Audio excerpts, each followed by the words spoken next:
नमस्कार दोस्तों, मैं अमन कुमार यूट्यूब पर दोनों क्लासेस में आपका फिर से स्वागत करता हूं। आज हम पढ़ेंगे बाल विकास का थर्ड चैप्टर, जिसका नाम है बाल विकास के प्रमुख पक्ष या पहलू। चलिए शुरू करते हैं। बाल विकास के प्रमुख पक्ष या पहलू, जिनमें से हम जानेंगे, पहला है शारीरिक विकास, यानी उसके शारीरिक विकास के बारे में जानेंगे, जिसको हम फिजिकल डेवलपमेंट बोलते हैं। नेक्स्ट है मानसिक विकास, नेक्स्ट फिर हम जानेंगे मानसिक विकास के बारे में, जिसको हम मेंटल डेवलपमेंट बोलते हैं। नेक्स्ट है संवेगात्मक विकास, नेक्स्ट जानेंगे संवेग के बारे में कि उसके कौन कौन से संवेग है, जिसको हम इमोशनल डेवलपमेंट बोलते हैं। नेक्स्ट है सामाजिक विकास, फिर हम जानेंगे उसके सामाजिक विकास के बारे में कि उसका सामाजिक विकास कैसे होता है, जिसको हम सोशल डेवलपमेंट बोलते हैं। नेक्स्ट है भाषा विकास, फिर हम जानेंगे उसकी भाषा के बारे में कि उसकी कौन कौन सी भाषाएं जिनका विकास होता है, जिसको हम लैंग्वेज डेवलपमेंट बोलते हैं। नेक्स्ट है सृजनात्मक क्षमता का विकास, यानी उसमें सोचने की क्षमता, किस तरीके से वो सोचता है, उसके विकास के बारे में जानेंगे, जिसको हम क्रिएटिव डेवलपमेंट बोलते हैं। नेक्स्ट है कल्पना, चिंतन एवं तर्क का विकास, फिर हम जानेंगे कि वह किस तरह की कल्पना करता है, किस तरह से सोचता है और किस तरह से प्रश्न करता है, जिसको हम imagination, thinking and reasoning development बोलते हैं। तो चलिए शुरू करते हैं। पहला पॉइंट शारीरिक विकास यानी फिजिकल डेवलपमेंट, जिसमें से है शिशुअवस्था में शारीरिक विकास। पिछले चैप्टर में हमने बाल विकास की अवस्थाओं के बारे में पढ़ा था, जैसे शिशुअवस्था, बाल्यावस्था और किशोरावस्था। इन अवस्थाओं में जो बच्चे का शारीरिक विकास है वो अलग अलग तरीके से होता है। तो सबसे पहले जानते हैं हम शिशुअवस्था में शारीरिक विकास। शिशुअवस्था में शारीरिक विकास यानी शिशु का शारीरिक विकास गर्भावस्था से ही प्रारंभ हो जाता है, यानी जब शिशु गर्भ में होता है तभी से उसका शारीरिक विकास होना प्रारंभ हो जाता है। और इस अवधि में माता के खानपान और स्वास्थ्य का बच्चे पर प्रभाव पड़ता है, यानी माँ जैसा खाना खाएगी वैसा ही बच्चे पर प्रभाव पड़ेगा। माँ अगर स्वस्थ है तो बच्चा भी स्वस्थ रहेगा। नेक्स्ट है शिशुअवस्था में विकास के दो चरण होते हैं। जो शिशुअवस्था है उसमें विकास के दो चरण होते हैं, जिसमें पहला है जन्म से 3 वर्ष की आयु तक और दूसरा है 3 वर्ष की आयु से 6 वर्ष की आयु तक। जो प्रथम 3 वर्ष है उसमें शिशु का शारीरिक विकास तीव्र गति से होता है। प्रथम 3 वर्ष में शिशु का शारीरिक विकास तीव्र गति से होता है, जिसमें पहला है आकार यानी साइज। जब शिशु का जन्म होता है तब उसकी लंबाई 20 इंच की होती है। जब शिशु का जन्म होता है तब उसकी लंबाई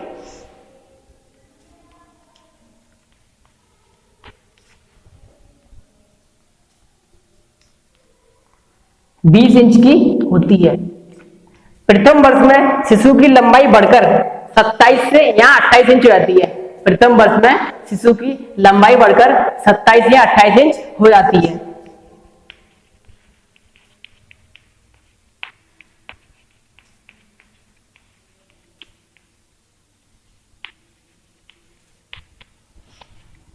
और दूसरे वर्ष में शिशु की लंबाई बढ़कर 31 या 33 इंच हो जाती है।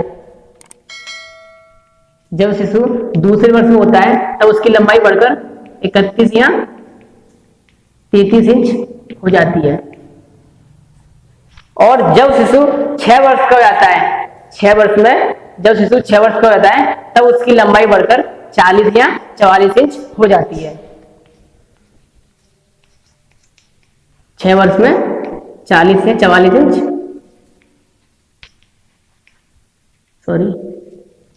44 इंच हो जाती है। नेक्स्ट है भार यानी वेट। जन्म के समय शिशु का जो भार होता है वो 6 पाउंड होता है। जन्म के समय शिशु का भार 6 पाउंड होता है और प्रथम 6 माह में यह भार बढ़कर 2 गुना होता है और 1 वर्ष में 3 गुना तथा 6 वर्ष तक 40 पाउंड हो जाता है। जो शिशु का भार है वो 6 वर्ष तक 40 पाउंड हो जाता है। नेक्स्ट है मांसपेशियां यानी मसल्स। शिशु की मांसपेशियों का जो भार है वो उसके शरीर के कुल वजन का 24% होता है। शिशु की जो मांसपेशियों का भार उसके शरीर के कुल वजन का 24% होता है। यह भार धीरे धीरे बढ़ता है और उसकी भुजाओं का विकास तेज गति से होता है।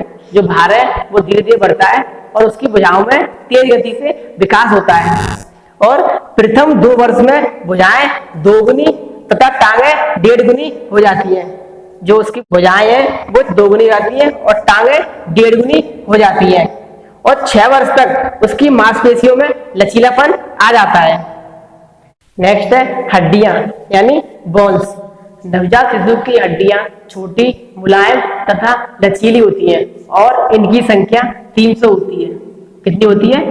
नवजात शिशु की हड्डियों की संख्या 300 होती है। हड्डियां कैल्शियम तथा फास्फोरस की बनी होती है। जो शिशु की हड्डियां होती हैं वो कैल्शियम और फास्फोरस की बनी होती है। नेक्स्ट है दांत यानी टीथ। जन्म के समय 7वें माह में शिशु के दांत निकलना प्रारंभ हो जाते हैं। कौन से माह में? 7वें माह में शिशु के जो दांत हैं वो निकलना प्रारंभ हो जाते हैं। यह दांत उसके अस्थायी होते हैं क्योंकि इन्हें दूध के दांत कहते हैं। जो शिशु के दांत होते हैं वो अस्थायी होते हैं, इन्हें दूध के दांत कहते हैं। 1 वर्ष तक इनकी संख्या 8 होती है और 4 वर्ष की उम्र तक जो सभी दांत हैं दूध के वो निकल आते हैं।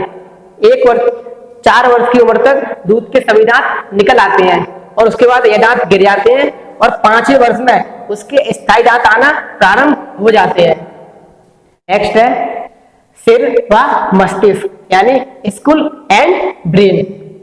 नवजात शिशु का सिर शरीर की अपेक्षा बड़ा होता है। जो नवजात शिशु होता है उसका सिर शरीर की अपेक्षा बड़ा होता है। जन्म के समय सिर की लंबाई उसके शरीर की 1/4 होती है। जो नवजात शिशु होता है जन्म के समय उसके सिर की जो लंबाई होती है वो शरीर की 1/4 होती है। प्रथम 2 वर्ष में सिर का विकास तेजी से होता है, यानी प्रथम 2 वर्ष में शिशु के सिर का विकास तेजी से होता है। उसके बाद सिर के विकास मंद पड़ जाता है। और जन्म के समय मस्तिष्क का भार 350 ग्राम होता है। शिशु का जो भार होता है शिशु के मस्तिष्क का भार जन्म के समय 350 ग्राम होता है और 6 वर्ष में यह भार बढ़कर 1260 ग्राम हो जाता है। 6 वर्ष में बढ़कर शिशु के मस्तिष्क का भार 1260 ग्राम हो जाता है। तो ये था शिशुअवस्था में शारीरिक विकास। तो अभी हमने जाना शिशुअवस्था में शारीरिक विकास। नेक्स्ट अब हम जानते हैं बाल्यावस्था में शारीरिक विकास, जिसमें से पहला है भार। बाल्यावस्था में 12 वर्ष के अंत तक जो शिशु का भार है वो 80 से 95 पॉइंट हो जाता है। 12 वर्ष के अंत तक शिशु का जो भार है वो 80 से 95 पॉइंट हो जाता है। और लड़कियों का भार लड़कों से अधिक होता है। जो बाल्यावस्था में लड़कियों का भार लड़कों से अधिक होता है, इसीलिए उनकी किशोरावस्था शीघ्र आरंभ हो जाती है। नेक्स्ट है आकार। बाल्यावस्था में लंबाई में मंद गति से वृद्धि होती है। जो बाल्यावस्था है उसमें लंबाई में मंद गति से वृद्धि होती है और लड़कियों की लंबाई लड़कों से 1 इंच अधिक होती है। बाल्यावस्था में लड़कियों की लंबाई लड़कों से 1 इंच अधिक होती है।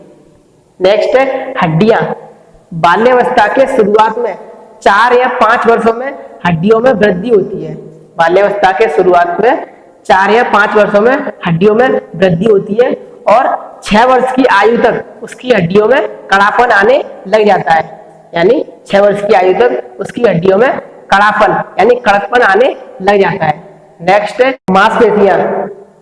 बालक की मांसपेशियों का भार 8 वर्ष के अंत तक पहुंचते पहुंचते उसके कुल भार का 27% होता है।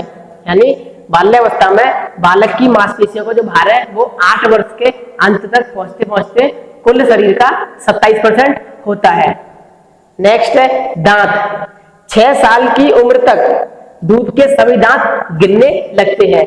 यानी 6 साल की उम्र तक जो उसके दूध के दांत होते हैं वो सभी गिर जाते हैं और 12 या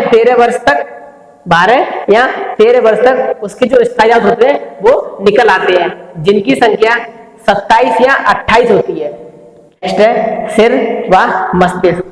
बाल्यावस्था में शिशु के सिर के आकार में परिवर्तन होता रहता है। जो बाल्यावस्था है उसमें शिशु के सिर के आकार में लगातार परिवर्तन होता रहता है, किंतु अन्य अंगों के अनुपात में शिशु का जो सिर है वो बड़ा होता है। अन्य अंगों के अनुपात में शिशु का जो सिर होता है वो बड़ा होता है। नेक्स्ट है मस्तिष्क। बाल्यावस्था में मस्तिष्क का आकार और भार की दृष्टि से लगभग पूर्ण विकास हो जाता है। जो बाल्यावस्था है उसमें शिशु के मस्तिष्क का आकार और भार की दृष्टि से उसका जो पूर्ण विकास है वो हो जाता है। तो ये हमने जाना बाल्यावस्था में शारीरिक विकास। तो अभी हमने जाना शिशुअवस्था में शारीरिक विकास, फिर हमने जाना बाल्यावस्था में शारीरिक विकास। नेक्स्ट अब हम जानते हैं किशोरावस्था में शारीरिक विकास, जिसमें से पहला पॉइंट है भार यानी वेट। किशोरावस्था में लड़कों का वजन लड़कियों से ज्यादा होता है। जो किशोरावस्था होती है उसमें लड़कों का वजन लड़कियों से ज्यादा होता है। इस आयु के अंत तक जो किशोरावस्था है उस आयु के अंत में जो लड़कों का वजन होता है वो लड़कियों से 25 पॉइंट ज्यादा होता है। जो किशोरावस्था होती है इसकी आयु के अंत तक जो लड़कों का वजन होता है वो लड़कियों की तुलना में 25 पॉइंट अधिक होता है। कितना होता है? 25 पॉइंट अधिक होता है। नेक्स्ट है लंबाई। किशोरावस्था में लंबाई तीव्र गति से बढ़ती है। जो किशोरावस्था होती है उसमें लंबाई तीव्र गति से बढ़ती है, जिसमें लड़कों की लंबाई, जो किशोरावस्था है उसमें लड़कों की लंबाई लगभग 18 साल तक और लड़कियों की लंबाई लगभग 16 साल तक बढ़ती है।